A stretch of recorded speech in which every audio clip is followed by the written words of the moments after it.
Some people keep their memories in photo albums, the glossy pages trapping moments under a thin sheet of plastic.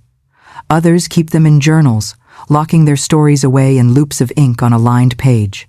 My memories are warmer than that. They have weight. You can wrap yourself in them on a cold night.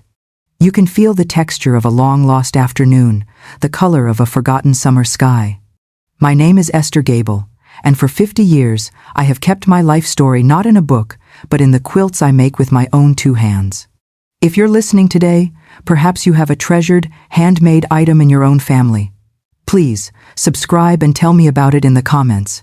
This is a story about the value of such things. It's about how a lifetime of love, patiently stitched into fabric, can be dismissed as worthless trash, and how, on one unforgettable Thanksgiving day, that trash was finally given its proper price tag. My crafting room is my sanctuary.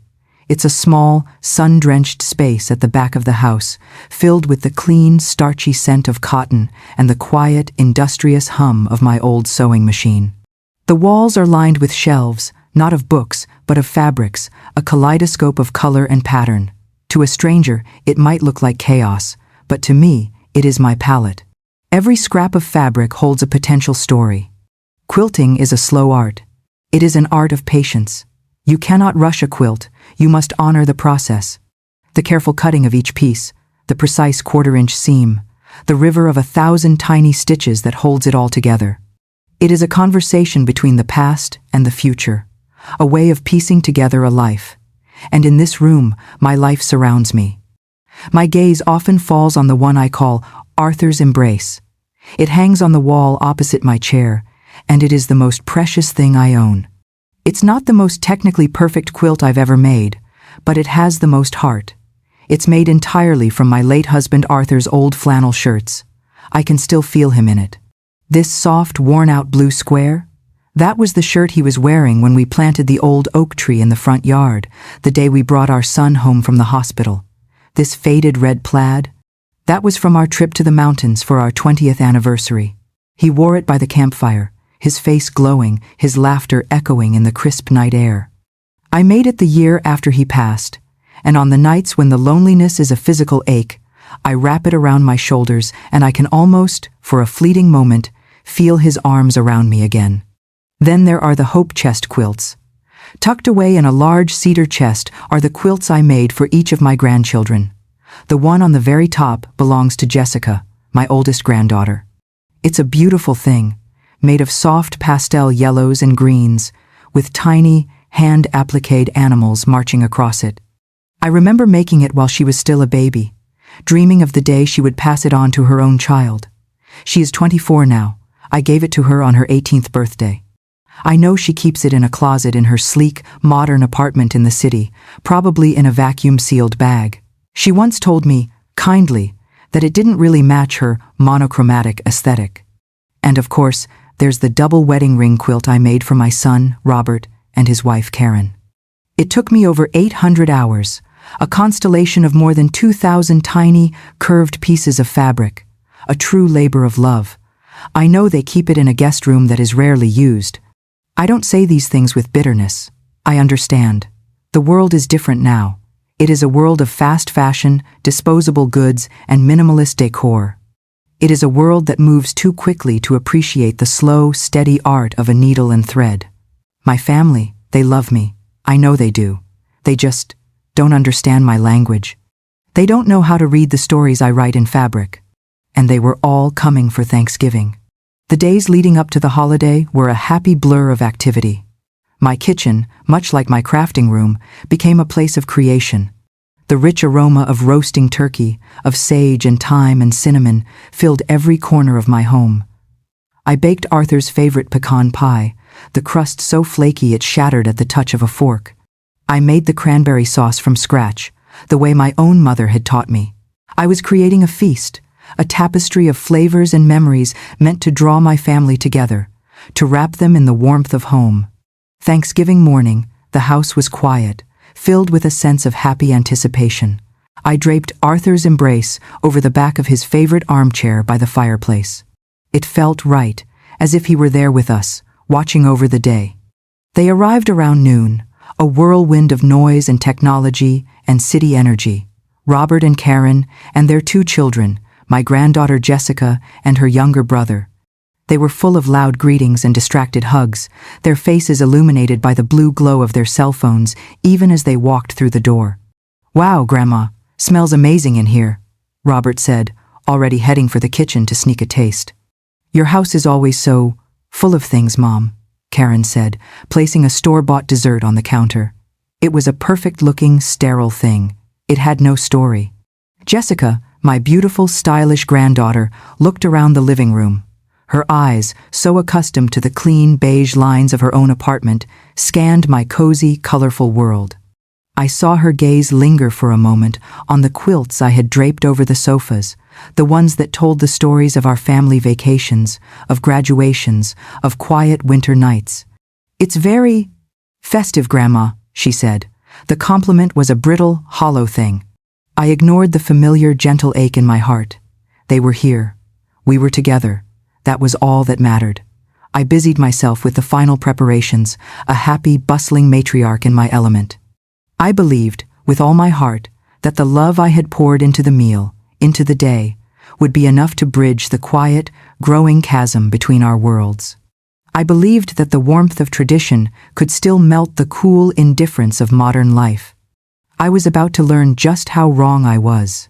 We sat down to dinner at the large oak table that had been in my family for 3 generations. The turkey was golden brown, the mashed potatoes were fluffy, the gravy was rich and dark. For a little while, it was perfect. The phones were put away, and the conversation flowed. Robert told a story from work. Karen talked about a new gallery she had visited, and even Jessica seemed to relax, sharing a funny anecdote about her roommate. I sat at the head of the table, my heart a warm, full vessel, and I thought, this is what it's all for. The house is old, and even with the heat on, there is a stubborn draft that likes to sneak in under the French doors leading to the garden. As the afternoon wore on, a cool breeze began to snake its way into the dining room. "Brr, it's a little chilly in here," Jessica said, rubbing her arms. She was wearing a thin, fashionable sweater that was designed for style, not warmth. "Oh, let me get you a blanket, dear," I said, starting to get up. No, it's fine, Grandma, I've got it," she said quickly. Before I could react, she stood up, walked into the living room, and grabbed the first thing she saw. It was Arthur's embrace, the quilt made from my husband's shirts, the one I had draped so lovingly over his empty armchair. I watched, my breath catching in my throat, as she brought it back to the dining room. But she didn't wrap it around her shoulders. With a careless, dismissive gesture, she dropped it onto the floor and kicked it with her expensive boot until it was bunched up against the bottom of the French doors, blocking the draft. The room went silent. Robert and Karen stared at their plates. My grandson shifted uncomfortably in his chair. It was a small act, but it was so profoundly disrespectful, it felt like a slap in the face. She hadn't just used a quilt to block a door. She had taken a piece of her grandfather's soul and thrown it on the floor. I couldn't speak. The perfect, happy image of my family dinner had just been shattered. "Jessica," Robert finally said, his voice quiet but strained. "That was your grandfather's. That's one of Grandma's special quilts. Maybe you should use the throw blanket from the guest room instead." Jessica rolled her eyes, the picture of teenage petulance in a 24-year-old's body. "Oh, Dad, relax. It's just a blanket. It's not like it's a priceless antique." She nudged the quilt with her foot again. And then she looked at me, a genuine, uncomprehending curiosity in her eyes. It was that lack of comprehension that hurt the most. And she spoke the words that would echo in my heart for a long, long time. "Who wants this old trash anyway, Grandma?" Trash. The word hung in the air, ugly and sharp. She hadn't said it to be cruel. That was the most painful part. She had said it because she genuinely believed it. She looked at the thing I had poured my heart, my tears, my memories into, and all she saw was a collection of old, faded fabric, clutter, junk, trash. "Honestly," she continued, turning to her mother, Karen, now on a roll. "Her whole house is full of this stuff. It's so cluttered. It's like a museum of old things nobody wants anymore." I waited for Karen, my daughter-in-law, to correct her, to teach her a lesson in respect. Instead, Karen just shrugged, a small, tight smile on her face. "She has a point, Mom," Karen said, addressing me. "You have so many of these things. They just sit in chests or on the walls. You know, you could probably sell them at a garage sale, make a few dollars, clear out some space." A few dollars. The 800 hours I had spent on her own wedding quilt, the lifetime of love I had stitched into every piece, was worth a few dollars at a garage sale. The rest of the family, sensing the tension, started to laugh nervously. It was a weak, uncomfortable sound, the sound of people trying to diffuse a situation by pretending it was a joke. But it wasn't a joke. It was the honest, unvarnished truth of how they saw me and my life's work. My hands, resting in my lap, were trembling. The warm, happy glow of the day had been extinguished, leaving a cold, gray ash in its place. I felt 1,000 angry, heartbroken retorts rise in my throat. I wanted to tell them the story of every single shirt in that quilt on the floor. I wanted to scream at them about the hours, the love, the very piece of my soul that was in every stitch. I wanted to make them understand. But I looked at their faces. I saw Jessica's bored indifference, Karen's practical materialism, Robert's weak, conflict-avoidant unease. And I knew, with a certainty that was as deep and painful as a physical wound, that they would never understand. I could talk for 1,000 years, and they would never be able to see what I saw. To them, value was a number on a price tag, and my quilts, my memories, had no price tag, therefore they had no value. So, I did the only thing I could. I held on to my dignity. I took a slow, deep breath. The anger, the hurt, I packed it all away into a small, quiet corner of my heart. I would deal with it later, in the privacy of my own grief, but I would not give them the satisfaction of seeing me break. I stood up from the table. My movements were graceful and unhurried. I walked over to the French doors and bent down. With reverence, as if I were lifting a sleeping child, I picked up Arthur's embrace from the floor. I shook out the dust. I folded it carefully, lovingly, smoothing the wrinkles from the worn flannel. I didn't look at them. I didn't say a word.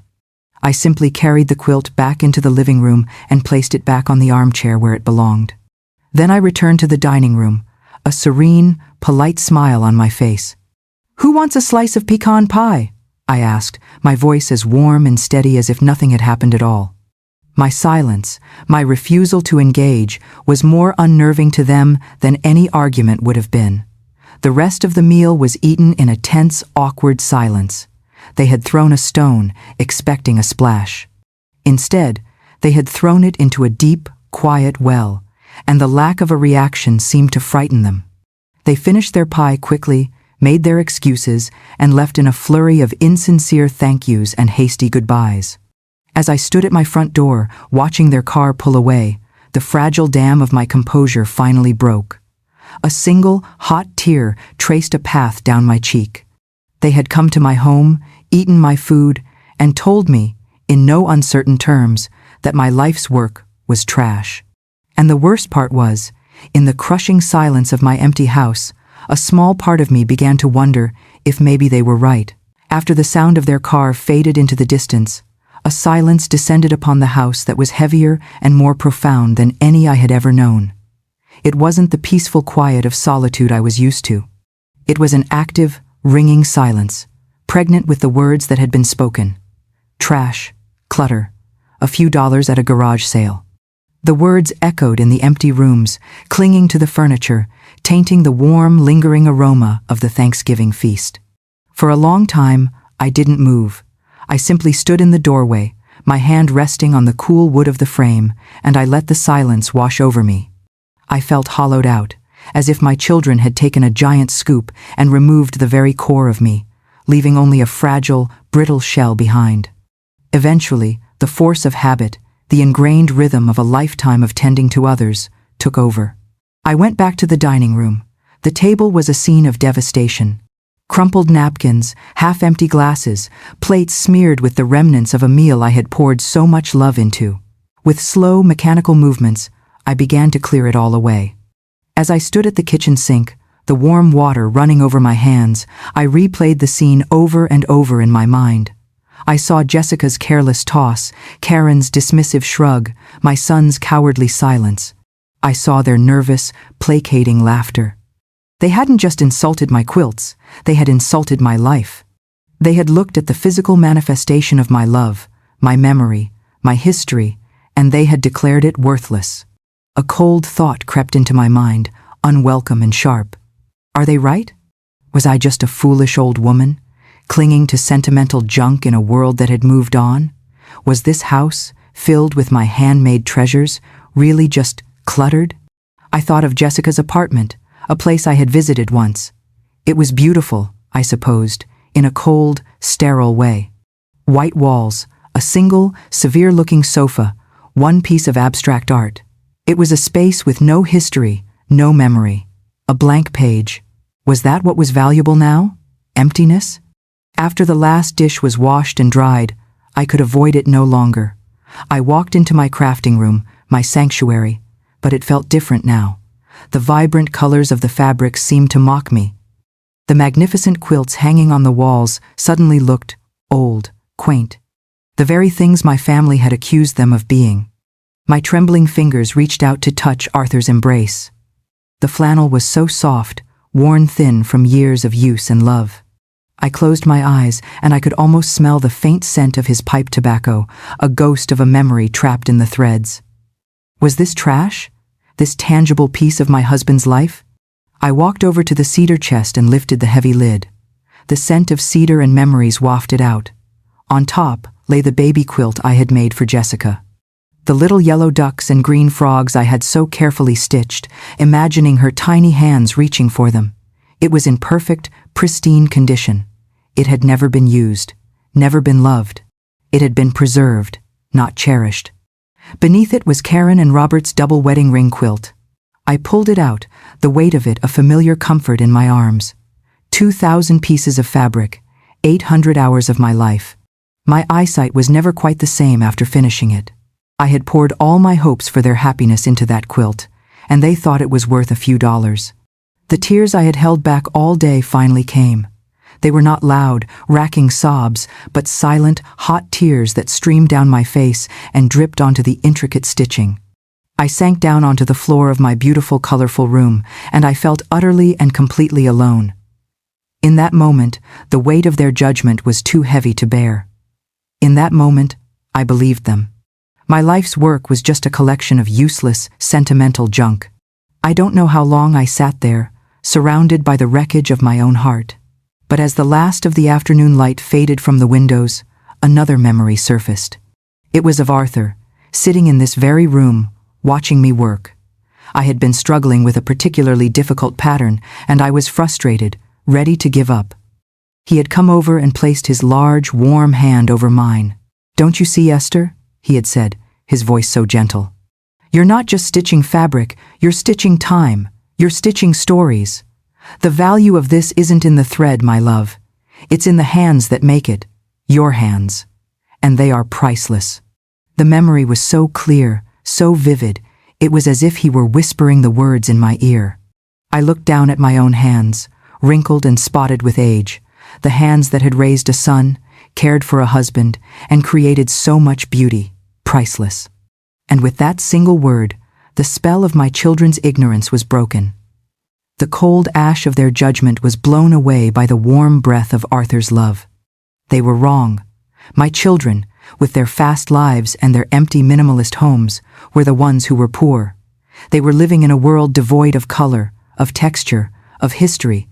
They had traded a rich tapestry for a blank white wall, and I didn't feel anger towards them anymore. I felt a deep, profound pity. I stood up, my knees creaking in protest. I carefully, lovingly folded Karen's wedding quilt and placed it back in the chest. I went into the living room and straightened Arthur's embrace on the back of his chair. This was my home. This was my legacy. And it was beautiful. I would not let their blindness diminish its light. It was in that moment of quiet, renewed resolve that it happened. A sharp, decisive knock echoed from the front door. It was so unexpected, it made me jump. It was Thanksgiving evening. The sun had set. Who on earth could be calling at this hour? My family had left. My friends had all gone home to their own.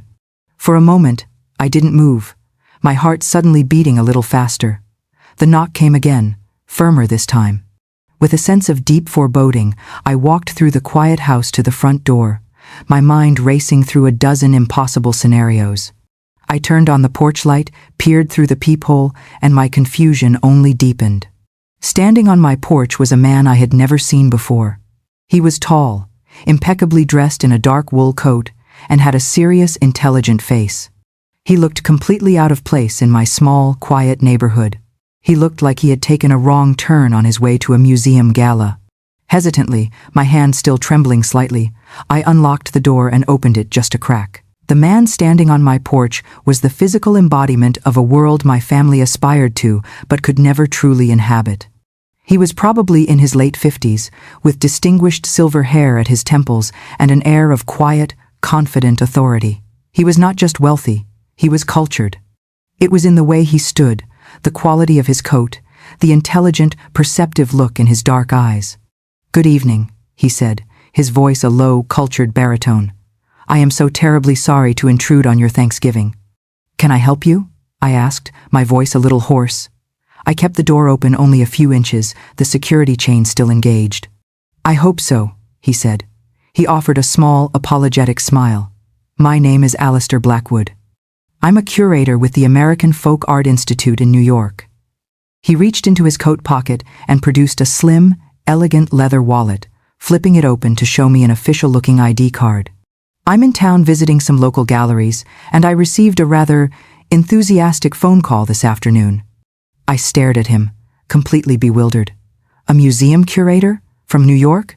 What could he possibly want with me? "A phone call?" I echoed. "Yes," he continued, his eyes sparkling with a kind of academic excitement. "From a Mr. Henderson at the antique shop down on Main Street. He said he had just acquired a small piece, a potholder, I believe of extraordinary quality. When he described the stitching and the complexity of the pattern, I insisted he tell me where he found it. He said he bought it at an estate sale from a woman who told him it was made by her neighbor, a Mrs. Gable, a master quilter, he called you." My mind reeled. Old Mrs. Gable. She had lived 2 doors down. I had given her a set of potholders as a welcome gift when she moved in 5 years ago. She had passed away last month, and her children, strangers from out of state, had sold off everything in her house. One of my potholders, a simple, cheerful little thing, had made its way to the local antique shop, and now it had brought this man to my door. It was a chain of events so improbable it felt like something out of a dream. I am Esther Gable," I said, my voice barely a whisper. Mr. Blackwood's professional demeanor melted away, replaced by the genuine, unadulterated enthusiasm of a true connoisseur who has found something rare and beautiful. "It is an absolute honor to meet you, Mrs. Gable," he said, his voice filled with a reverence that was utterly foreign to me after the events of the day. Mr. Henderson was not exaggerating. The technical skill in that small piece was breathtaking. I had to come. I had to see if there was more. I stood there, frozen in the doorway, my mind a whirlwind of conflicting emotions. My family had just spent the afternoon dismissing my life's work as worthless junk. And now, this distinguished stranger was standing on my porch, calling me a master, his voice trembling with a passion I hadn't heard since Arthur. For a moment, I was tempted to send him away, to tell him he had the wrong house. The wounds from my family's words were still too raw, too fresh. To show him my quilts now felt like exposing my heart, only to have it trampled on again. The phrase, "a few dollars at a garage sale," echoed in my ears. But then, I looked at his eyes. There was no pity in them, no condescension, only a deep, genuine, and profound respect. The very thing I had been so starved of. Slowly, reluctantly, I slid the security chain off. "Please," I said, opening the door wider. "Come in." Mr. Blackwood stepped into my hallway, his eyes immediately beginning to scan the surroundings. I led him into the living room, the scene of the recent crime. The first thing he saw was Arthur's embrace, draped over the back of the armchair. He stopped dead in his tracks. He didn't move. He just stared. He was so still, so silent, that for a moment I thought he was ill. He took a slow step closer, then another, as if approaching a timid wild animal. He didn't touch it. He just looked, his eyes tracing the lines of the faded flannel, the pattern of the simple squares, the thousands of tiny, hand-sewn stitches that held it all together.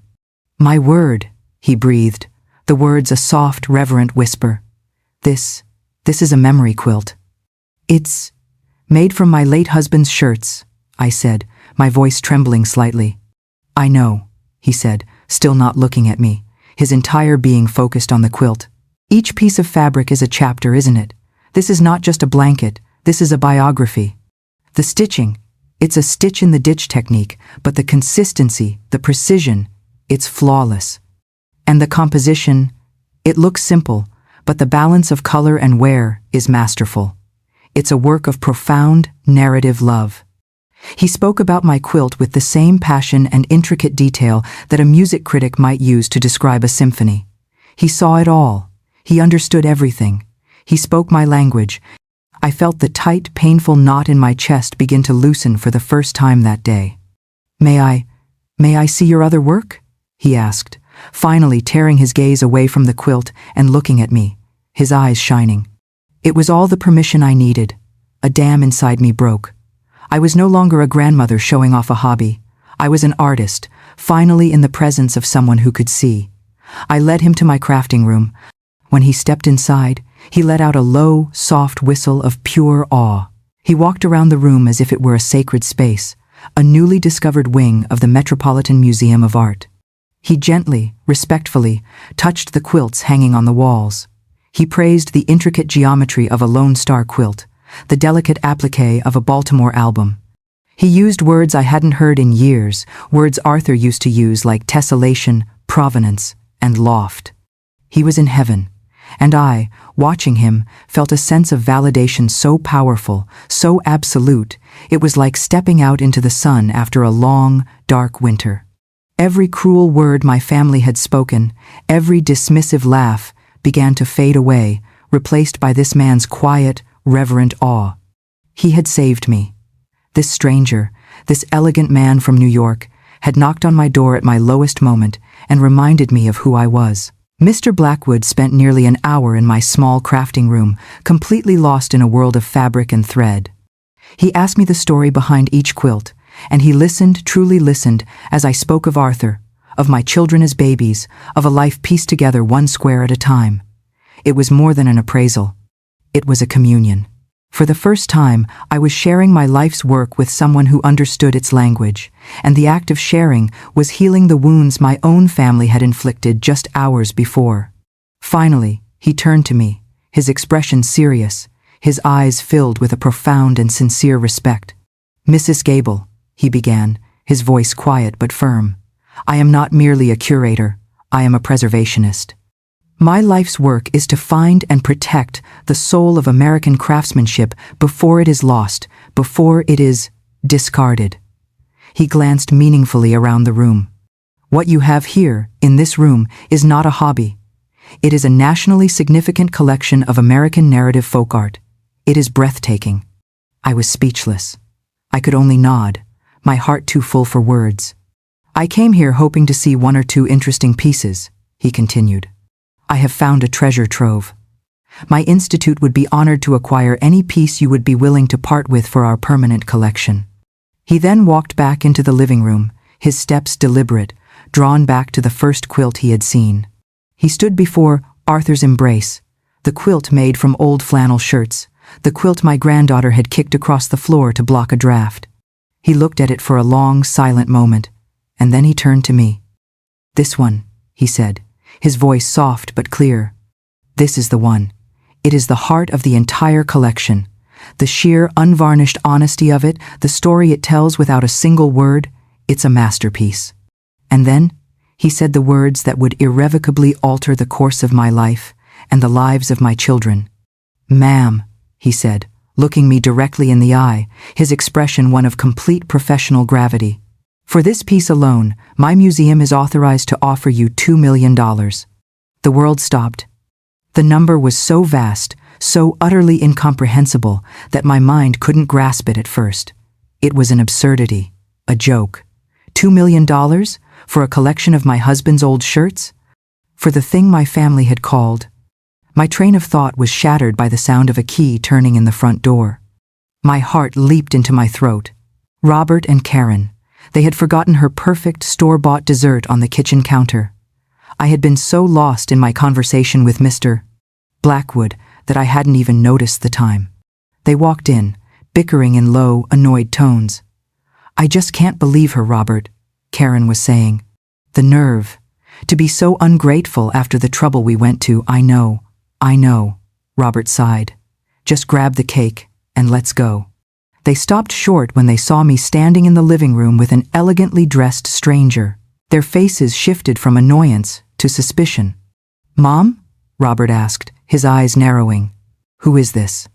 Before I could answer, Mr. Blackwood turned to face them. He was no longer the warm, enthusiastic connoisseur. He was the cool, authoritative curator from New York. He sized them up with a single, quick, and frankly dismissive glance. "You must be the family," he said, his tone flat. "My name is Alistair Blackwood. I am here to acquire one of your mother's works of art for the American Folk Art Institute." Robert and Karen exchanged a look of pure, baffled disbelief. Then, a slow, condescending smile spread across Karen's face. "Her art?" she repeated, as if the word were ridiculous. "You mean her quilts?" "I do," Mr. Blackwood said, his voice dangerously quiet. Jessica, who had followed them in, let out a short, sharp laugh. "Oh my God," she said, rolling her eyes. "Are you serious? You're buying one of her dusty old blankets?" Mr. Blackwood's gaze shifted to Jessica. His eyes, which had been so full of warmth and reverence when looking at my work, were now as cold and hard as chips of obsidian.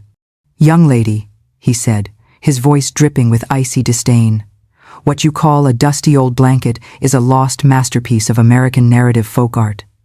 A piece of such profound historical and artistic value that it will be displayed in its own temperature-controlled gallery. It will be studied by scholars. It will be admired by thousands of people who still appreciate beauty, skill, and history." He turned his gaze back to me, ignoring them completely, as if they were nothing more than noisy, irrelevant furniture. "As I was saying, Mrs. Gable," he said, his warm, respectful tone returning, "my offer for the quilt made from your husband's shirts is $2 million, and frankly," he added, glancing back at my stunned, silent family, "I feel like I'm robbing you." The silence that followed was absolute. It was a silence so profound, so heavy, it felt like all the air had been sucked out of the room. I watched the color drain from my children's faces. I watched their jaws go slack. I saw the rapid calculation in their eyes, the dawning, horrified understanding of the magnitude of their mistake. Their brains were struggling to reconcile the word trash with the phrase $2 million. Karen was the first to find her voice, and it was a choked, strangled whisper. 2 million. Jessica just stared at the quilt on the chair, her mouth opening and closing silently, like a fish out of water. She was looking at the thing she had kicked on the floor, the thing she had called worthless junk, and was now trying to see it as a thing of immense, almost unimaginable value. But the most satisfying reaction was from my son, Robert. He just looked at me, his face a mask of pure, unadulterated shame. In that moment, he finally saw. He saw the quilt, he saw his father's legacy, and he saw his own profound, unforgivable failure to honor it. I didn't say a word. I didn't need to. Mr. Blackwood had said it all. I looked from the shocked, greedy, and ashamed faces of my family to the kind, respectful face of the stranger who had seen me more clearly in 1 hour than they had in a lifetime. Then, my gaze came to rest on Arthur's embrace, sitting on the armchair, a silent, powerful testament to a love that had endured beyond the grave. And for the first time on that long, painful, and ultimately triumphant Thanksgiving Day, I smiled. It was not a sad smile. It was not an angry smile. It was the slow, serene, and deeply satisfied smile of a woman who had known the true value of her work all along.